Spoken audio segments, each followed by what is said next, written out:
ಸದನದಲ್ಲಿ DCM DK Shivakumar ಹಾಡಿರೋ ಸಂಘಗೀತೆ ಪಕ್ಷದೊಳಗೆ ಸಂಘರ್ಷವನ್ನೇ ಸೃಷ್ಟಿಸಿದೆ. ಪಕ್ಷದೊಳಗೆ RSS ಪ್ರಾರ್ಥನೆ ಗೀತೆ ಹಾಡಿರೋ ಬಗ್ಗೆ ಪರವಿರೋಧದ ಚರ್ಚೆ ನಡೀತಾ ಇದೆ. ಈ ಮಧ್ಯೆ ಕಟ್ಟಾ ಕಾಂಗ್ರೆಸ್ಸಿಗರು ಡಿಕೆ ನಡೆಯನ್ನ ಖಂಡಿಸಿದ್ರು. ಈ ಎಲ್ಲಾ ಟೀಕೆಗಳಿಗೂ ಡಿಕೆ ತಿರುಗೇಟನ್ನ ಕೊಟ್ಟಿದ್ದಾರೆ. ಪಕ್ಷದ ಕುರಿತ ತಮ್ಮ ನಿಷ್ಠೆ ಏನು ಅನ್ನೋದ್ರ ಬಗ್ಗೆನೂ ಕೂಡ ಸ್ಪಷ್ಟನೆ ಕೊಟ್ಟಿದ್ದಾರೆ. ನಮಸ್ತೆ ಸದಾ ವತ್ಸಲೆ ಮಾತೃಭೂಮಿ ಅಧ್ಯಕ್ಷ ಹಿಂದೂ ಭೂಮಿ ಸುಗಂ ವರ್ಧಿತೋಹಂ ಮಂಗಲೆ ಚರ್ಚೆ ಬೇಡ ಅದನ್ನ. ನಮಸ್ತೆ ಸದಾ ವತ್ಸಲೆ ಮಾತೃಭೂಮಿ ಇದು ಆರ್ಎಸ್ಎಸ್ನ ಪ್ರಾರ್ಥನೆ ಗೀತೆ. ಯಾವಾಗ ವಿಧಾನಸಭೆಯ ಕಲಾಪದ ವೇಳೆ ಕೆಪಿಸಿಸಿ ಅಧ್ಯಕ್ಷ ಉಪಮುಖ್ಯಮಂತ್ರಿ ಡಿಕೆ ಶಿವಕುಮಾರ್ ಬಾಯಿಂದ ಈ ಗೀತೆ ಬಂತು, ಕೈಯೊಳಗಿನ ಕಿಡಿ ಹೊತ್ತಿದೆ. ಕಟ್ಟ ಕಾಂಗ್ರೆಸ್ಸಿಗರು ಕೆಪಿಸಿಸಿ ಅಧ್ಯಕ್ಷರು ಹಾಡಲ್ಲ ಇದು ಅಂತ ವಿರೋಧ ವ್ಯಕ್ತಪಡಿಸಿದ್ದಾರೆ. ಇದೀಗ ಡಿಸಿಎಂ ಡಿಕೆ ತಮ್ಮ ವಿರುದ್ಧದ ಟೀಕೆಗಳಿಗೆ ಸ್ಪಷ್ಟನೆ ನೀಡಿದ್ದಾರೆ. ಡಿಕೆ ಸಂಘಗೀತೆ ಹಾಡಿದ್ದ ಬಗ್ಗೆ ಎಐಸಿಸಿ ಸಿಡಬ್ಲ್ಯೂಸಿ ಸದಸ್ಯ ಬಿಕೆ ಹರಿಪ್ರಸಾದ್ ನಿನ್ನೆ ಪ್ರತಿಕ್ರಿಯಿಸಿದ್ರು. ಪಕ್ಷದ ಸಿದ್ಧಾಂತದ ಕುರಿತು ಹೇಳಿಕೆ ಕೊಟ್ಟಿದ್ರು.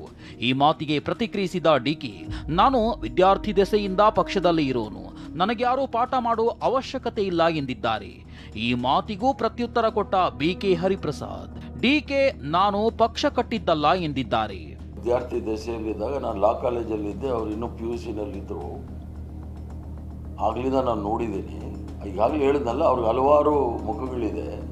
ಕೃಷಿಕರು, ವ್ಯಾಪಾರಸ್ಥರು, ಉದ್ಯೋಗಿಗಳು, ಎಜುಕೇಷನಿಸ್ಟು ಅಂತ ಎಲ್ಲ ಇದೆ. ಒಂದು ರಾಜಕಾರಣಿ ಕೂಡ ಇದೆ. ಆದ್ದರಿಂದ ಸದನದಲ್ಲಿ ನಮ್ಮ ಸಿದ್ಧಾಂತ ಏನೇ ಇರ್ಬೋದು, ಪಕ್ಷದ ಸಿದ್ಧಾಂತದಲ್ಲಿ ಯಾರೂ ಸಹ ರಾಜಿ ಆಗೋದಿಲ್ಲ.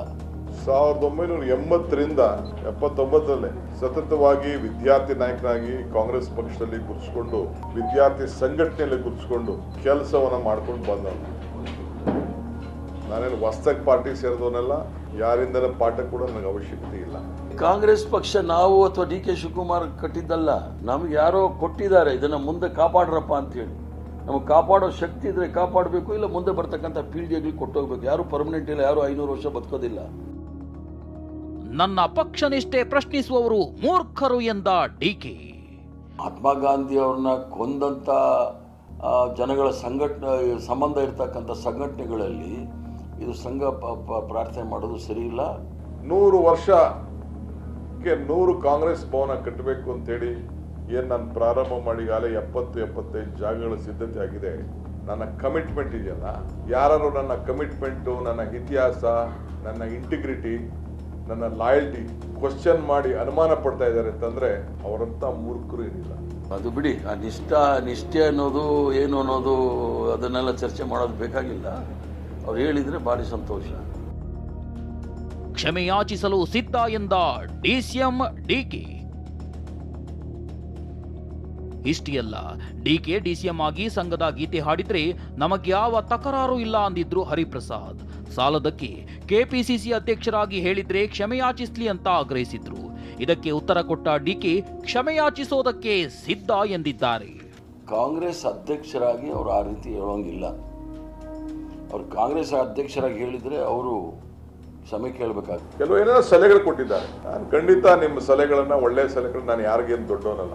If you want apology, yes, for all the Congress men. If you feel that I have done a mistake which I have not done, but still I am ready to apologize. ಅವ್ರಿಗೆ ಅನಿಸಿದ್ರೆ ಆಗಿರೋ ತಪ್ಪು ಅಂತ ಹೇಳಿ ಬಹಳ ಸಂತೋಷ. As a Congress men he has accepted it. ಅದು ಇನ್ನು ಕೆಲ ವಿಚಾರಗಳು ರಾಹುಲ್ ಗಾಂಧಿಗೆ ಮುಟ್ಟೋದೇ ಇಲ್ಲ ಅನ್ನೋದು ಸಚಿವ ಸತೀಶ್ ಜಾರಕಿಹೊಳಿ ಅವರ ಬೇಸರವಾಗಿತ್ತು. ಈ ಬಗ್ಗೆ ರಾಹುಲ್ ಗಾಂಧಿ ಏನಾದರೂ ಕೇಳಿದ್ರಾ ಎಂಬ ಪ್ರಶ್ನೆಗೆ ಡಿಕೆ ಪ್ರತಿಕ್ರಿಯಿಸಿದ್ದಾರೆ. ನನ್ನ ಮೇಲೆ ಅವರಿಗೆ ನಂಬಿಕೆ ಇದೆ ಎಂದಿದ್ದಾರೆ. ಮುಟ್ಟಬೇಕು, ಅವರಿಗೆ ನಮ್ಮ ರಾಜ್ಯದಲ್ಲಿ ಏನು ನಡೀತದ ಅವರಿಗೆ ಗಮನಕ್ಕೆ ಮುಟ್ಟಬೇಕು. ಕೆಲವು ವಿಷಯ ಮುಟ್ಟೋಲ್ಲ ರಾಹುಲ್ ಗಾಂಧಿ ಅವರಿಗೆ, ಮುಟ್ಟಿಸುವಂತ ಪ್ರಯತ್ನ ಆಗ್ಬೇಕು. ಅಂದಾಗ ಇದಕ್ಕೆ ನೀವು ಹೇಳಿದಂಗೆ ನ್ಯಾಯ ಸಿಗ್ತದೆ. ಹೈಕಮಾಂಡ್ ಗಮನಿಸ್ಬೇಕು ಅಷ್ಟೇ. ನನಗೆ ಯಾರು ಕೇಳಿಲ್ಲ, ನನಗೆ ಯಾರು ಮಾತಾಡಿಲ್ಲ. ಎಲ್ಲರಿಗೂ ಕೂಡ ನನ್ನ ಬಗ್ಗೆ ನಂಬಿಕೆ ಇದೆ. ಎಲ್ಲಿ ಹುಟ್ಟಿದ್ದೀನಿ, ಎಲ್ಲಿ ಸಾಯ್ತೀನಿ ಅಂತ ಎಲ್ಲರಿಗೂ ಗೊತ್ತಿದೆ. ನಾನು ಯಾರು ಮಾತಾಡಿಲ್ಲ. None of the party high command has spoken to me. Rajanna ಅಸಮಾಧಾನಕ್ಕೆ ಸಲಹೆ ಕೇಳೋಣ ಅಂದ್ರು ಡಿಕೆ. ಅವ್ರು ಏನು ಬೇಕಾದ್ರೂ ಮಾಡ್ಬೋದ್ರಿ. ಅವ್ರು RSS ಗೀತೆ ಬೇಕಾದ್ರೂ ಆಡ್ಬೋದು. ಅಲ್ಲಿ ಇದು ಎಂಥದ್ದು ಅಮಿತ್ ಶಾ ಜೊತೆನಲ್ಲಿ ಹೋಗಿ ಸದ್ಗುರು ಇವರು ಡಯಾಸ್ ಮೇಲೆ ಕೂತ್ಕೋಬೋದು. ಅವರು ಅಡ್ವೈಸ್ ಕೇಳೋಣ, ನಾವು ಯಾರಿಗೆ ಅಡ್ವೈಸ್ ಕೊಡಬೇಕು ಅವ್ರು ಕೊಡ್ಲಿ. I wish you all the best. ಕಾಂಗ್ರೆಸ್ನಲ್ಲಿನ ಈ ಜಟಾಪಟಿ ಸಹಜವಾಗಿ ಬಿಜೆಪಿಗೆ ಅಸ್ತ್ರದಂತೆ ಸಿಕ್ಕಿದೆ. ಡಿಕೆ ಕ್ಷಮೆಯಾಚನೆ ದುರಂತದ ಸಂಗತಿ ಎಂದಿದ್ದಾರೆ. DK ಶಿವಕುಮಾರ್ ಅವರು ಸಂಘದ ಪ್ರಾರ್ಥನೆಯನ್ನು ಹೇಳಿದ್ದಕ್ಕೆ ಇನ್ಯಾವುದೋ ಒತ್ತಡ ಬಿತ್ತು ಅನ್ನುವ ಕಾರಣಕ್ಕೆ ಕ್ಷಮೆಯನ್ನು ಕೇಳಿರುವಂಥದ್ದು ಅತ್ಯಂತ ದುರಂತದ ಸಂಗತಿ.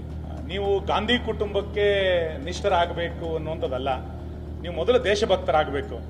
ಸಂಘದ ಪ್ರಾರ್ಥನೆ ದೇಶಭಕ್ತಿಯನ್ನು ಹೇಳ್ಕೊಡುವಂಥ ಪ್ರಾರ್ಥನೆ. ಕೈ ಮನೆಯೊಳಗೆ ಸದ್ಯ ಸಂಘ ಗೀತೆಯ ಸಂಘರ್ಷ ನಡೀತಿದೆ. ಅದೆಷ್ಟರ ಮಟ್ಟಿಗೆ ಅಂದ್ರೆ ಪಕ್ಷದ ನಿಷ್ಠೆವರೆಗೂ ಚರ್ಚೆ ಬಂದು ನಿಂತಿದೆ. ಮತ್ತೊಂದೆಡೆ ಈ ಕಿತ್ತಾಟದ ಕಾವು ಕಾಯಿಸಿಕೊಳ್ಳಲು ಬಿಜೆಪಿ ಯತ್ನಿಸುತ್ತಿದೆ. Bureau report, TV9.